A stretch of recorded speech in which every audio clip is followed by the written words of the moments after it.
On va essayer de faire le shiur gentiment. Je voudrais parler de quelque chose de très important que moi j'ai commencé à appliquer pour moi. Et je me sens mieux depuis que j'ai appliqué ça pour moi. Vous êtes jeune. Alors il y a un dicton qui dit, un proverbe qui dit, dis-moi ce que tu manges, oui, je te dirai qui tu es. Vous connaissez ce proverbe? Dis-moi ce que tu manges, je te dirai qui tu es. Comme ça, c'est répandu dans le monde. Il y a un autre proverbe qui dit, dis-moi qui tu fréquentes, je te dirai qui tu es. Il y a aussi une citation qui est très profonde, dis-moi ce que tu manges, je te dirai qui tu es. D'accord? Et moi je dis, dis-moi ce que tu es, je te dirai qu'est-ce que tu manges. Je vais expliquer. Vous savez, aujourd'hui, ils ont fait des expériences sur ce qu'on appelle dans le jargon, dans le hall, dans le profane, la malbouffe. La malbouffe, ça veut dire quoi? C'est d'habituer le corps à manger n'importe quoi. D'accord? Est-ce que le corps peut avaler tout ce qu'il a envie d'avaler? Est-ce que il doit le faire, il peut le faire, ou il est interdit de le faire? Alors il est interdit de le faire. Le corps, on ne peut pas lui donner des choses, des nourritures, que Dieu préserve, il peut tuer à cause de ça, sa neshama. Donc, dis-moi ce que tu manges. Si tu manges des nourritures grasses, des nourritures qu'on appelle ça les aliments transformés, c'est-à-dire les chips, les frites, avec beaucoup d'huile, d'accord? Ou bien, je ne sais pas moi, quelqu'un il prend une pizza remplie de fromage, plus il a ajouté du thon à l'intérieur, et en plus il a ajouté de la harissa, il a ajouté de l'huile d'olive dessus. C'est bien, c'est très bon. Le corps, il est dans son décor. Mais est-ce que son âme, elle est en accord avec lui? Il faut savoir que les médecins, les scientifiques, dans plusieurs universités dans le monde, ils ont fait des expériences. Et bien sûr que toujours quand on fait les expériences, on les fait sur quel animal? Ou le rat ou la souris. Ils ont mis une ambiance avec 2-3 rats.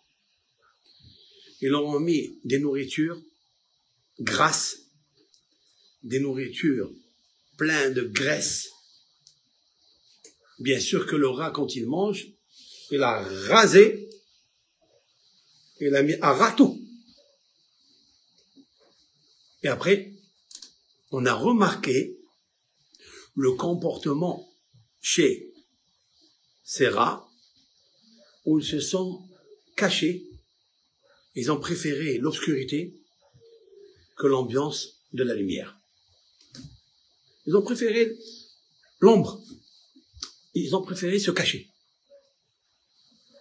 Ils ont pris d'autres rats, ils leur ont donné des vitamines D, des choses saines. Et on a vu que ces rats-là, elles étaient performants, elles étaient bien. Et ils se sont reposés. Ils cherchaient toujours la lumière, cherchaient toujours une ambiance où il y a une bonne air. Quelle différence qu'il y a entre les deux? La nourriture. Dis-moi ce que tu manges, je te dirai ce que tu es. Il y a beaucoup d'enfants qui mangent n'importe quoi. Il y a beaucoup d'enfants qui mangent n'importe quoi. Ils sortent par exemple le soir avec leurs parents, je vous parle à vous les enfants, hein, et ils vont manger par exemple des frites, beaucoup de frites avec de l'huile, des plats très transformés. Aujourd'hui, il y a des boîtes de thon, il y a des boîtes de ça, beaucoup des sandwichs avec des saucisses, avec des viandes, avec des charcuteries. Il faut savoir que cette nourriture, pas seulement qu'elle fait des dégâts dans l'estomac, mais plus que ça. C'est qu'elle change le cerveau. Vous m'écoutez? Elle change les propriétés électriques du cerveau. Normalement, le cerveau a des neurones. C'est-à-dire, ce sont des particules qu'il y a dans le corps qui sont chargées de lumière. Et grâce à cette lumière-là, il y a la connectivité, c'est-à-dire il y a une relation entre ce qu'il voit, ce qu'il pense. Et il sait où il va. Ces études, grâce à ces neurones-là, grâce à ces cellules électriques, il peut imaginer, il peut réfléchir. Il cherche toujours l'ambiance, la bonne ambiance. Il cherche toujours la lumière. Mais vous avez des enfants, même des adultes, qui mangent n'importe quoi. À ce moment-là, c'est pas seulement qu'ils vont être malades, parce que toute cette nourriture se transforme en sang, d'âme. Quand tu manges de la nourriture, de la viande, tu manges du poisson, tout se transforme en d'âme. D'âme, c'est le sang. Vous savez que d'âme, c'est le nefesh. Tout ça, il y a ici, du côté droit, de votre côté droit, ici. Non, pas voilà, le côté droit. La main droite, c'est ça? Le côté droit, il y a le foie. Le foie, qu'est-ce que le foie? C'est un organe qui prend tout le sang qui circule dans le corps, qui passe par lui, et il a un rôle très important dans le corps humain pour sa santé,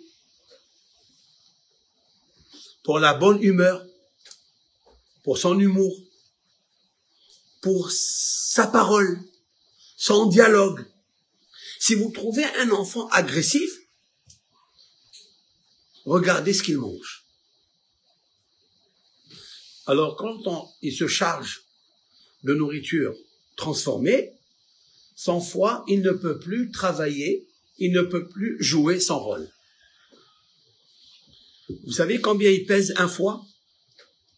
Combien le foie il pèse? Hein? David, combien? 500 grammes. Eh bien, il pèse 1,5 kg, chers amis. Le foie est l'organe le plus lourd de tous les organes du corps humain. 1,5 kg, le foie pèse. C'est pour ça qu'on l'appelle d'ailleurs en hébreu kaved. Kaved, c'est quoi? Lourd. C'est magnifique. C'est le plus lourd des organes. Kaved. Maintenant, Dieu, l'Éternel, béni soit-il, dans la Torah de Moshe Rabbeinu, il a appelé kaved. C'est le mot qui est désigné. Pourquoi? Pour te dire en hébreu, al tachbid alav. Ne le charge pas trop. Laisse-lui faire sa mission, son rôle. C'est quoi son rôle? Son rôle, c'est de trier, on va dire d'épurer, de filtrer le mauvais sang et le jeter, d'accord, jusqu'à ce qu'il soit évacué par les selles, etc. Mais si tu le charges énormément, à ce moment-là, il ne peut plus faire sa fonction. Et donc, le sang, il devient ce qu'on appelle dam av, c'est-à-dire du sang qui est lourd. Et le sang lourd ne peut pas être distribué véhiculé dans les veines, dans les capillaires, dans les vaisseaux. Et à ce moment-là, le cœur se fatigue. Il y a ce qu'on appelle l'arythmie, l'infarctus, il y a les caillots de sang. D'où ça vient tout ça? Parce que tu as mangé. Dis-moi ce que tu manges, je te dirai ce que tu es. Mais moi je dis, dis-moi ce que tu es, je te dirai ce que tu manges. C'est facile de savoir que quelqu'un qui mange trop de saucissons, vous savez que le saucisson qu'on mange à l'extérieur, s'ils ne sont pas bien hachés avec une viande pure, elle est nettoyée de toutes les graisses. Vous savez, on prend des os, on prend des graisses qu'on doit jeter à la poubelle, ou bien on doit les donner aux chiens, bien on les prend, on les broie, on les mélange un petit peu, comme ça fait 800 grammes de viande fraîche, bonne, avec des déchets. Vous savez que ces gras-là, ils vont atterrir quelque part dans le sang. Et il va devenir ça, il va devenir gras. Et le foie ne peut pas les filtrer, il peut pas les tamiser, il peut pas. Qu'est-ce qui se passe? Mais si tu es hacham, toi, dis-moi ce que tu es. Qu'est-ce que tu es en classe? Comment tu travailles en classe? Est-ce que quand tu étudies une Mishnah, quand tu étudies une halakha, est-ce que ton esprit, il est libre? Est-ce qu'il y a la cohérence avec ce que tu étudies? Ou bien tu dois relire 2 fois, 3 fois, parce que ton cerveau ne capte pas. Ton cerveau n'est pas en alerte. Il est où alors? Où il est le cerveau? Il n'est pas en éveil. Il est en train de rêver. Et des fois, au moment où tu es en train d'utiliser la Mishnah, ou bien même tu utilises les mathématiques, tu es pas brillant en mathématiques. Vous savez pourquoi? C'est pas parce que tu n'as pas une bonne tête. Si tu n'arrives pas à étudier la Gemara, le Talmud, c'est pas parce que tu n'as pas une bonne tête, parce que tu as un bon ventre. Parce que tu as mangé n'importe quoi. Donc dis-moi ce que tu es en études, dis-moi ce que tu es en Gemara, en halakha, dis-moi comment tu pries. Comment tu fais la Hamida? Est-ce que quand tu pries à Hachem, ta tête elle est libre? Ton cerveau est cohérent avec toi-même? Ou bien non, tu me dis un mot, tu me dis 2 mots, après tu commences à bâiller. Tu habites le boulevard Baye. Et tu fais... D'où ça vient? Comment? Qui est-ce qui cause de bailler? C'est qui? Rachid dit, soit tu as trop dormi, soit tu as trop mangé. Et en fait, les deux, c'est la même chose. Vous avez vu que ceux qui ont réussi dans la vie, ceux qui en sont devenus des grandes personnalités dans l'intelligence, dans la science ou dans la médecine, ils sont toujours minces. Ils ont gardé, ils ont fait très attention à ce qu'ils mangeaient. Donc, dis-moi ce que tu es. Si tu es un talmudiste, si tu es un théologien, si tu es un kabbaliste, il faut savoir que quand tu lis quelque chose, tu sais ce que tu as à raconter. Tu sais où vont les choses. Oui? Donc, dis-moi ce que tu es, je te dirai ce que tu manges. C'est qu'en fait, tu manges très sainement. Tu fais attention à ne pas avaler n'importe quoi. D'accord? Vous savez qu'est-ce qui s'est passé dans une université? Et écoutez ça, c'est très très très important. Ils ont pris des hamsters, oui, ils les ont enfermés dans un endroit, ils leur ont donné à manger, ils ont mis plusieurs mâles et plusieurs femelles ensemble, ils leur ont donné à manger des malbouffes, n'importe quoi. Ils ont mangé, ils se sont reproduits, ils se sont tellement stressés qu'ils ont mangé leurs petits. Ils ont mangé leur bébé. C'est possible ça? Non? Mais qu'est-ce qui se passe? Vous savez très bien que toute femelle, tout mâle, ils ont une pitié, ils ont une clémence pour leurs enfants, leurs petits. Oui ou non? comment est-ce possible que ces animaux aient pu avoir une cruauté telle de manger leurs petits? La réponse, elle est la nourriture. La nourriture fait en sorte que son cerveau s'éteint. Et donc, quand le cerveau il s'éteint, il est mal à l'aise. Et quand il est mal à l'aise, il se met en colère. Toutes les personnes colériques et alcooliques et addictes à des mauvaises choses, regardez ce qu'ils mangent. On le sait par leur comportement. Tous les gens nerveux, tous les gens qui se disputent dans leur maison, regardez bien qu'est-ce qu'ils mangent. S'ils mangent des choses saines, il y a le shalom bayit dans la maison. Bien sûr, il faut que le couple, il faut que papa et maman aussi soient cohérents dans ça. Parce que si maman, elle mange n'importe quoi, ou papa, il mange n'importe quoi, il va y avoir des problèmes. La colère, elle s'installe dans cette maison. C'est drôle, hein? Alors maintenant, vous savez, la Torah n'existe pas pour les hamsters, ni pour les souris. Et comment ça se fait qu'il est parti tuer ses bébés? Pourquoi? Il n'a pas vu qui?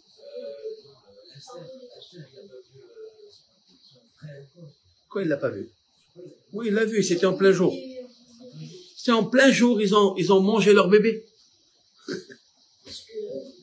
Vous avez compris? Mais pourquoi ils sont devenus fous? Mais qu'est-ce que ça savez? Alors la réponse, bravo. Comment t'appelles toi? Daniel. Bravo. Tellement la nourriture, elle détruit le cerveau, elle détruit pas seulement le ventre, l'estomac.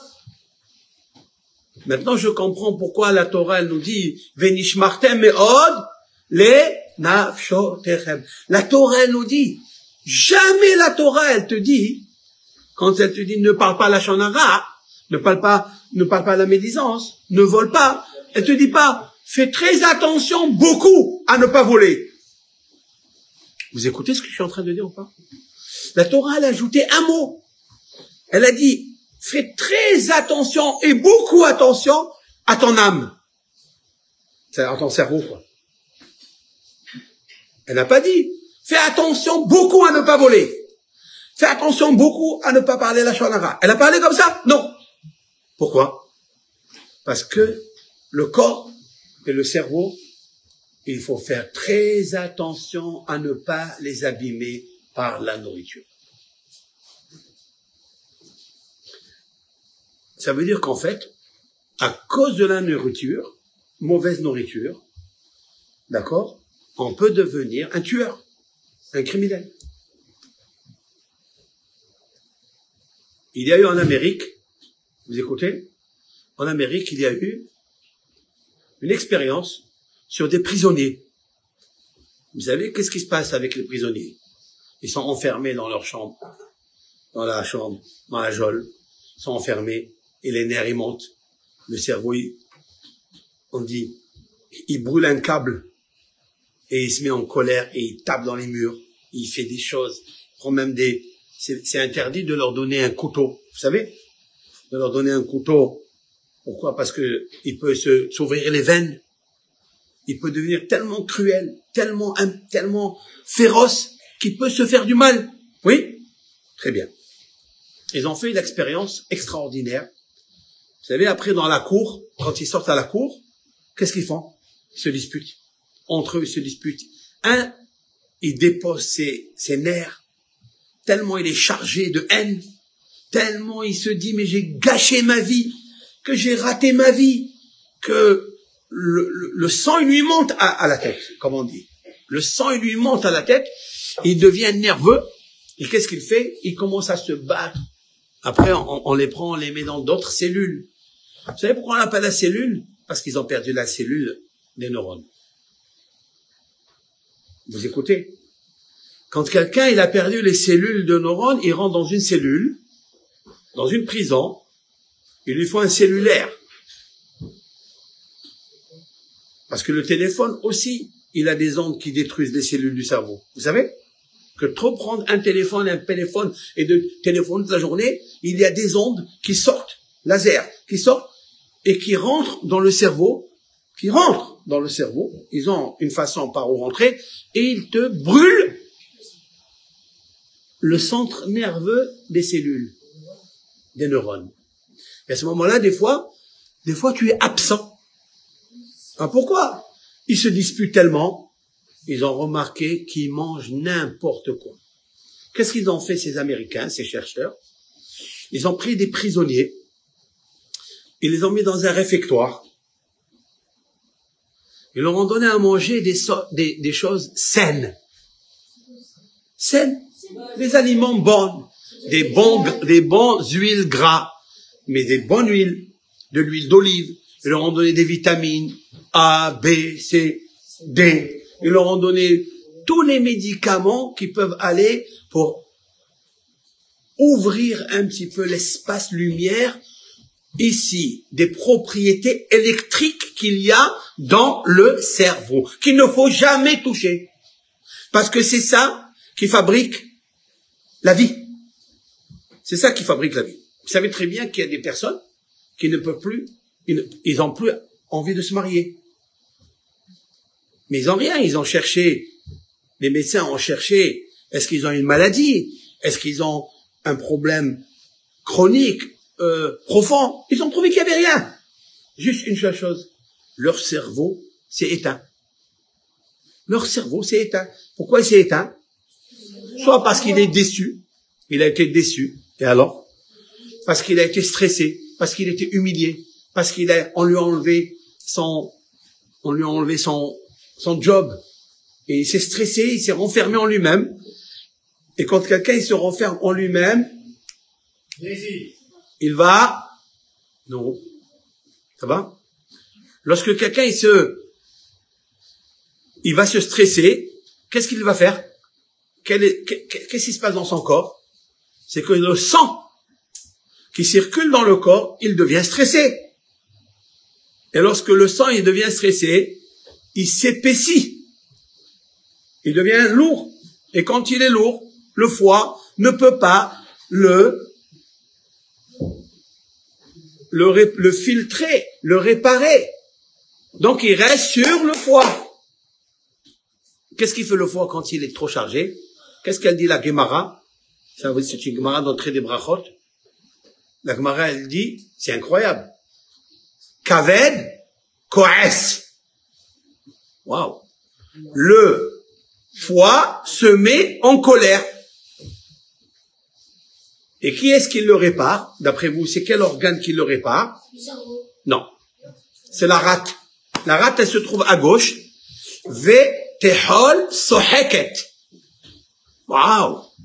C'est magnifique. Dieu, ce qu'il a créé dans l'être humain, l'organisme, le métabolisme de l'être humain, comment il est fait avec une précision. Le foie, quand il est chargé, il peut pas faire son travail, il se met en colère parce que Dieu, Hachem, il lui a dit de fonctionner, de marcher, de faire très attention. Et quand tu le charges trop, à ce moment, il peut plus envoyer le bon sang dans le bon sens, dans le cerveau. Alors, qu'est-ce que fait la rate?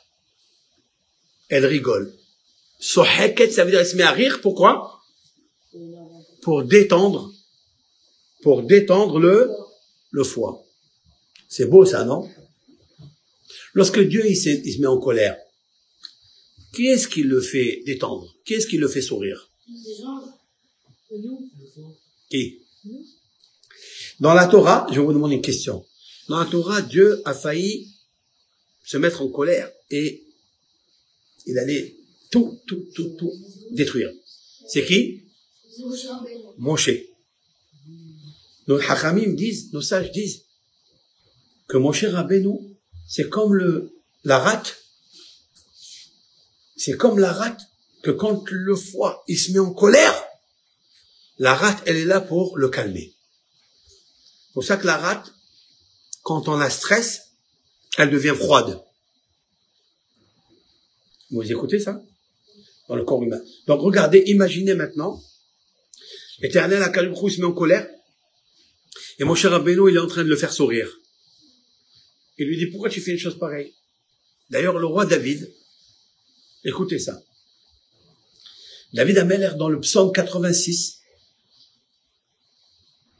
il a dit à Hachem, Éternel, protège-moi et console-moi, comme je l'ai fait pour toi.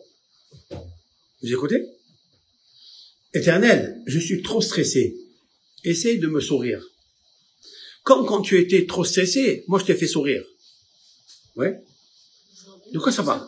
C'est David Ameller aussi. Même mon cher Rabbeinu, il a dit ça. Il a dit à Hachem, je n'ai que toi pour me faire sourire. Vous avez compris ou pas? Ça veut dire, en fait, c'est très très important de savoir ce qu'on mange. Mais finalement, ces prisonniers-là, quand ils sont arrivés dans la cour, on a vu qu'ils ont changé d'attitude, ils ont changé de comportement, parce que leur nourriture était une nourriture très saine. Elle a agi maintenant sur leur cerveau, et il y avait beaucoup de gens qui les énervaient, qui les mettaient en colère, et ils restaient toujours calmes. Ça veut dire quoi? Qu'est-ce que je veux dire par ce cours-là? Je veux dire par ce cours que si vous voulez avancer dans l'étude, avec l'aide de Hachem, il y a deux choses à faire. La première des choses, c'est de manger des choses bonnes. Des choses pas grasses, pas trop grasses. De manger des choses qu'on appelle bio. Ouais. Et la deuxième chose, c'est prier de ne pas faire rentrer des mauvaises choses dans la bouche. Comme c'est marqué dans le Talmud, avant qu'une personne ne prie que les livrets Torah y rentrent dans son ventre, il n'a qu'à prier que la malbouffe rentre dans son ventre. C'est-à-dire la nourriture qui est transformée.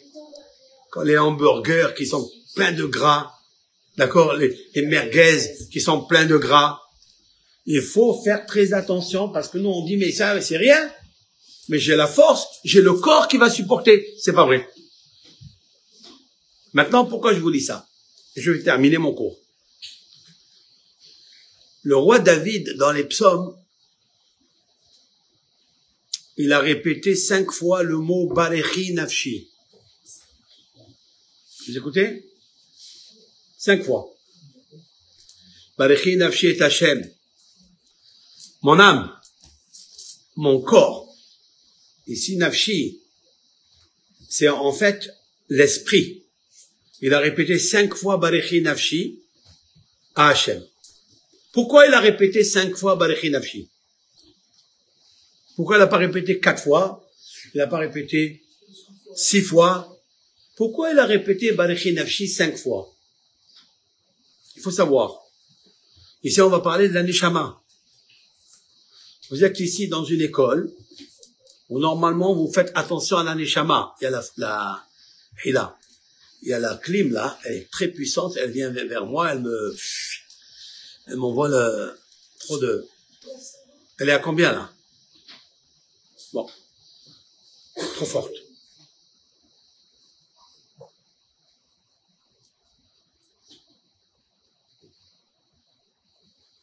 Pourquoi David Ameller il a répété 5 fois Barechi Nafshi? Hein? On a 5? 5 lois.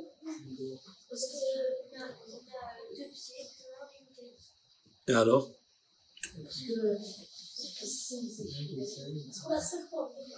On a quoi?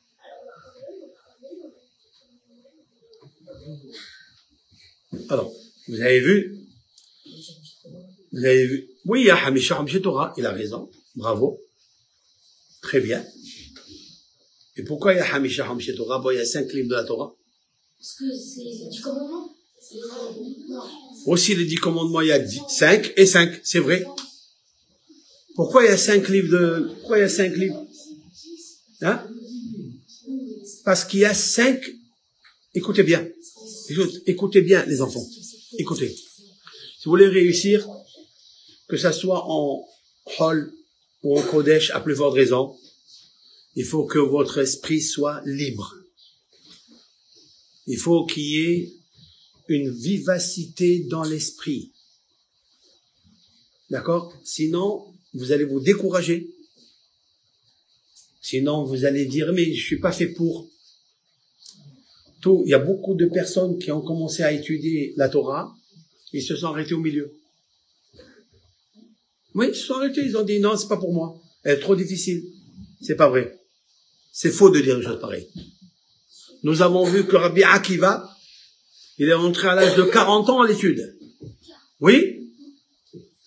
À l'âge de 40 ans, c'est vrai ou pas? Et il a étudié avec qui? Il savait pas lire. Avec qui il a étudié? Rabbi Akiva.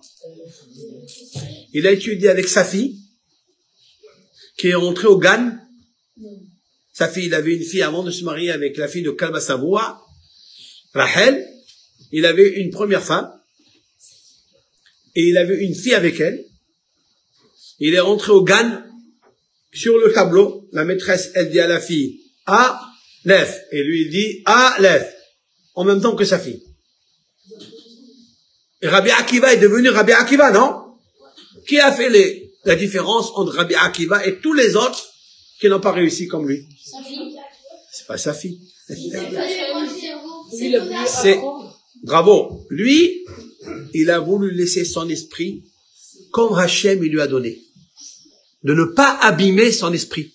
Si quelqu'un il regarde une mauvaise chose, quelqu'un il prend son téléphone, Dieu préserve, et il regarde quelque chose que la Torah elle interdit. Qu'est-ce qui se passe à ce moment-là? Il a mangé quelque chose? Non. Alors, qu'est-ce qu'il a abîmé? Il a abîmé ses yeux. Il a abîmé ses yeux parce que dans les yeux, il y a une lumière. Dans les yeux, il y a des veines. Il y a un flux, une lumière qui passe dans le cerveau, dans les cellules, ici, dans la neshama. Et cette neshama, elle voit. Et toi, tu la vois pas. Oui. La neshama, elle voit, et toi, tu la vois pas. Dieu, il voit, et tu le vois pas. Donc, qu'est-ce que tu as abîmé? Tu as abîmé la propriété électrique de la neshama. La neshama, c'est toi? C'est toi? Oui, toi? Pas le corps. Pas le corps. C'est pas, tu me fais quoi? C'est le corps? Non, pas le corps. La neshama, ta neshama, c'est ton intelligence. C'est la lumière qu'il y a à l'intérieur de toi. Celle-là, il faut pas l'abîmer. Cette lumière, il ne faut pas l'abîmer parce que si tu l'abîmes, tu pourras pas étudier la Mishnah. Tu pourras pas faire une belle prière. Tu pourras pas te connecter avec Dieu. Dieu, c'est la neshama. Si tu abîmes la neshama qu'il y a ici, la lumière qui est ici, la sagesse, lumière, tu ne pourras pas connecter avec Dieu. Il pourra pas parler avec toi alors qu'il t'attend. La Mishnah, tu voudras plus étudier la Mishnah. Tu sais qu'est-ce que tu vas devenir? Agressif. Tu vas devenir nerveux. Et un jour, tu peux frapper ton camarade. Et un jour, c'est possible, tu peux frapper même tes parents. Dieu préserve. Comme le hamster. Leicester. Il a mangé ses petits. C'est normal, ça? Non, c'est pas normal. Alors, qu'est-ce qui s'est passé? D'un coup, comme ça, la folie lui est arrivée pour manger ses petits? Non. Il avait plus de cerveau. Il a brûlé l'intelligence. Il a brûlé ce qu'on appelle l'instinct intelligent que Dieu lui a donné. Et il a brûlé en même temps cette qualité merveilleuse qu'une maman et un papa, ils ont pour leurs enfants, de les protéger, de faire très attention. Je vais vous raconter ce qui s'est passé. Écoutez ça. Je vais vous raconter quelque chose qui s'est passé dans mon jardin. Dimanche soir, dans mon jardin, il y a un grand arbre, très grand arbre, et là-bas, il y a 2 nids de pies. Vous connaissez les pies? Ces oiseaux-là, blancs et noirs. Et vous savez que depuis qu'il vient le printemps, alors les pies, mâles, femelles, commencent à procréer. D'accord?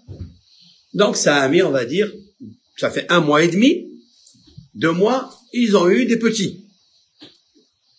Un des petits, vous savez qu'est-ce qu'ils font les mamans et les femelles et les mâles?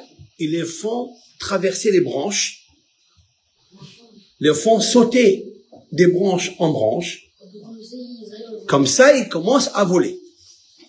Mais voilà qu'il y a un des petits qui est tombé. Il y a un petit qui est tombé, mais il est tombé dans un endroit où le grillage du jardin sépare entre le jardin et la propriété qui est à côté. Il y a une chatte qui a remarqué ça. Écoutez ça. Le bon Dieu, comment il fait les choses. Il y a une chatte qui gravite autour du jardin. Elle a vu ça. Elle veut maintenant rentrer à l'intérieur des carreaux du grillage pour aller chercher le petit et le bouffer. Mais moi, j'ai compris la scène. Comment? J'ai vu qu'il y avait toute la famille d'épis qui arrivait contre le chat. C'est incroyable.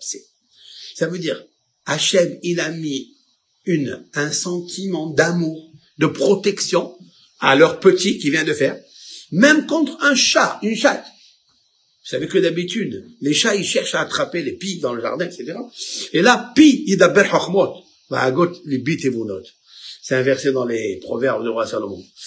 Et là, le chat avait peur de ce groupe de famille de pies, parce que, et surtout, la maman, la femelle, elle allait piquer le chat pour le distraire pour le distraire de ne pas aller toucher le truc. Finalement, moi, je me suis levé avec un manche à balai et j'ai commencé à faire le balai. J'ai commencé à renvoyer la chatte. Elle revenait et eux, ils revenaient. C'était dramatique. Dramatique. J'ai dit, mais pourquoi Hachem, il m'a fait montrer une chose pareille? Écoutez la suite. C'est incroyable. Maintenant, la chatte, je l'ai renvoyée pour ne pas qu'elle touche à ce petit. Laisse-le grandir, le pauvre.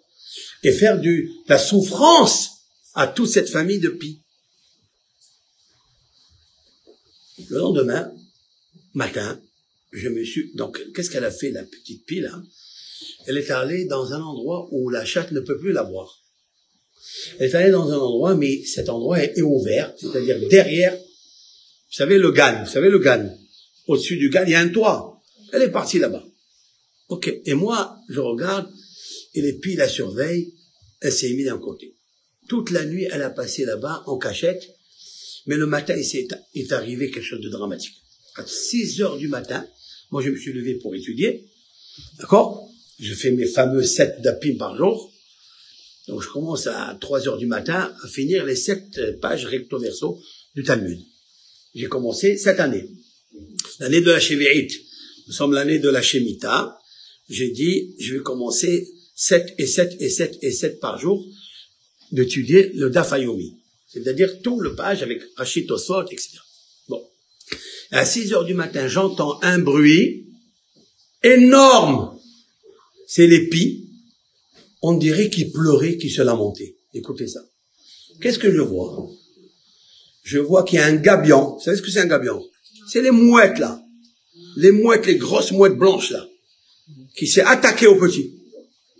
C'est incroyable. Et c'est là où ça fait une peine énorme.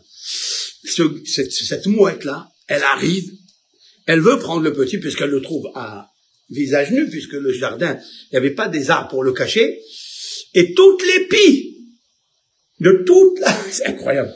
Ils sont venus, même ceux qui ils n'étaient pas de la famille. Ils sont venus pour se battre avec cette mouette.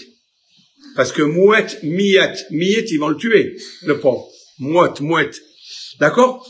Et donc, elles se sont mises à se combattre. Vous imaginez qu'ils peuvent pas contre un. Ça va? À 6 heures du matin, elle le prend, elle les plume comme ça, elle lui enlève la pauvre. Et moi, je vois, et en même temps, je pose une question à Dieu. Pourquoi, Hachem, tu me fais voir ça? Pourquoi? Pourquoi tu me fais voir ça? Je vais vous expliquer. Et donc, qu'est-ce qu'elle fait, la mouette? Après tout le combat de ses pies, la mouette, elle prend le petit, elle s'envole avec, et là, je remarque une scène de deuil énorme. Waouh! Un deuil, toutes les pies, elles se sont mis comme ça, le bec sur le sol. On dirait qu'elle pleurait. Elle pleurait et ça a fait une peine énorme, énorme, énorme. Vous savez ce qui s'est passé après? J'ai remarqué que pendant 24 heures, elles ne sont pas sorties au jardin pour chanter, aller ramasser de la nourriture. Elles sont restées dans les arbres, en deuil. Vous écoutez ça, ce que je suis en train de vous dire? Elles sont restées en deuil à l'intérieur de leur nid. Elles n'ont pas bougé. Elles n'ont pas bougé. Et ce qui est extraordinaire, que jusqu'à ce matin, vers 9 heures comme ça, avant que j'arrive, elles sont pas sorties du nid. Mais, écoutez ça. Écoutez Rabotaï, combien Hachem Barach il a fait les choses. Il y a des pies qui passent sur l'arbre et ils font elles sont mortes. On dirait qu'elles ont dit condoléances. Elle leur souhaite la condoléance. C'est incroyable. C'est incroyable. Dites-moi, cette pie-là, de quelle bouche elle a étudié la Torah? De quelle bouche elle a étudié des Recheretz? De quelle bouche? Qui lui a appris de se mettre en deuil? Qui? Bien sûr, c'est Hachem. Vous avez vu le petit cerveau? Vous avez vu le petit cerveau? Il est magnifique, ce cerveau. Vous voyez? Qu'est-ce que je veux apprendre de là? Qu'est-ce que j'ai tiré quoi de là? Alors écoutez ce que j'ai tiré de là. Vous savez qu'on a une mitzvah dans la Torah. Oui? Que si tu trouves dans ta route, sur un arbre, sur le chemin, un nid d'oiseau, et la femelle, la maman, elle est en train de toucher le nid d'oiseau. Elle plane au-dessus du nid et elle le touche. Tu as une permission d'y aller. C'est pas seulement une permission facultative, autorisée, non. Tu as un devoir d'y aller et de chasser la maman et tu prends les bébés et après tu les rends. C'est pas besoin de les prendre. Mais qu'est-ce que tu fais avec? Rien, juste tu renvoies la maman et tu prends les bébés, tu les prends soi-disant un petit peu avec toi, après tu les rends. Oui? Les œufs ou les bébés. Même maintenant, si dans votre jardin, dans votre balcon, qui vous appartient, et vous l'avez rendu Efker, ça veut dire vous l'avez abandonné, et il y a des pigeons, mâles femelles, qui viennent, ils s'installent là-bas, ils mettent un nid, oui, et ils se reproduisent. Est-ce que vous pouvez accomplir la mitzvah qui donne la longévité? C'est une mitzvah qui donne la longévité, ça veut dire que tu vis plus longtemps, tu as là-bas pas sûr. Attends, maintenant, est-ce que c'est permis de le faire ou pas? Vous prenez un grand bâton, un balai, vous chassez la maman, juste vous la chassez comme ça, elle va partir, et vous savez qu'elle va revenir, et vous partez, vous la laissez, vous avez accompli une mitzvah de la Torah. C'est ce qui se fait en Israël, de partout, ils font comme ça. Maintenant, écoutez-moi bien. Est-ce que ça, c'est normal? Est-ce que ça, c'est logique? Est-ce que ça, la Torah, elle peut nous dire une chose pareille? Quelle est cette raison? Pourquoi il faut renvoyer la maman? Qu'est-ce qui se passe là? Oui, en fait, c'est cruel, quoi. Quelle est la réponse? La réponse explique le Zohar HaKadosh, quelque chose de magnifique.